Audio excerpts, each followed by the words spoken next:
Halo,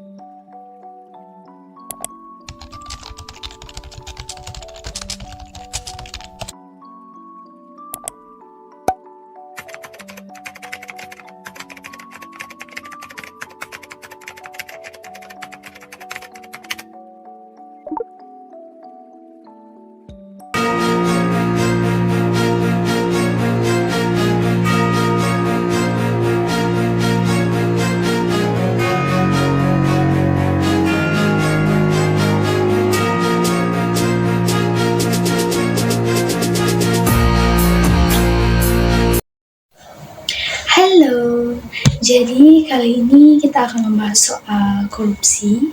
Nah, korupsi itu sendiri dia ini suatu hal yang menghantui setiap negara tanpa memandang tingkat perekonomian atau sosialnya.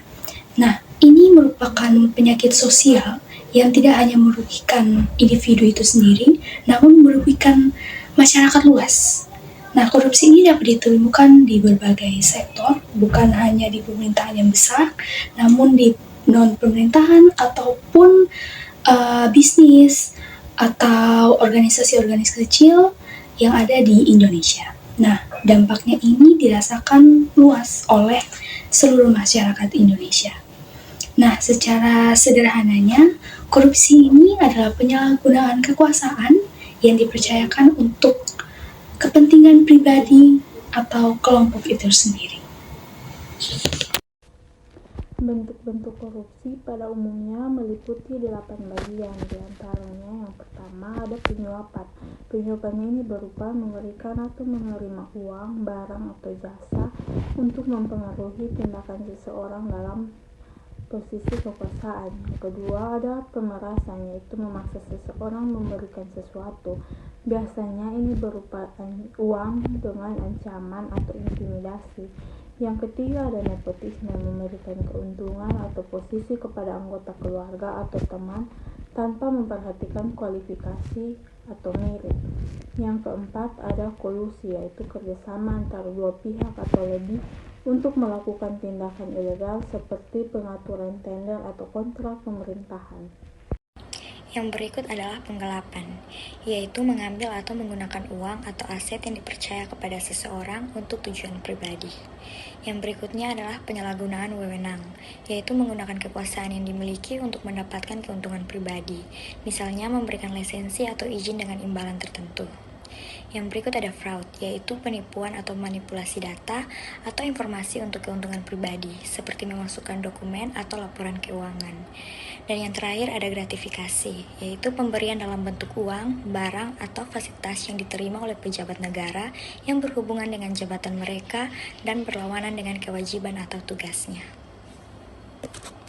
Berikutnya kita masuk pada dampak. Nah, pada dampak yang pertama ini adalah dampak dalam bidang ekonomi. Dampak dalam bidang ekonomi ini adalah salah satu dampak korupsi yang sangat buruk, yang dimana investor akan menjadi enggan untuk masuk dalam negeri ataupun pertumbuhan ekonomi akan menurun drastis sehingga membuat kesenjangan sosial semakin banyak. Yang kedua ini adalah dampak korupsi dalam bidang kesehatan. Kita tahu betul dampak korupsi dalam bidang kesehatan ini sangat merugikan, bahkan mengancam nyawa masyarakat, yang dimana menurut catatan Indonesian Corruption Watch, dalam korupsi bidang kesehatan ini memiliki dua permasalahan. Yang pertama, memadai kekurangannya obat ataupun masyarakat sangat sulit dalam mengakses pelayanan kesehatan yang sangat berkualitas. Yang ketiga, dampak korupsi terhadap pembangunan. Dampak korupsi terhadap pembangunan ini tentu saja memiliki kualitas pembangunan yang buruk ataupun dapat mengancam keselamatan publik, dan juga pembangunan yang cepat rusak sehingga dapat dibuka lagi proyek yang baru sehingga dapat dikorupsi lagi.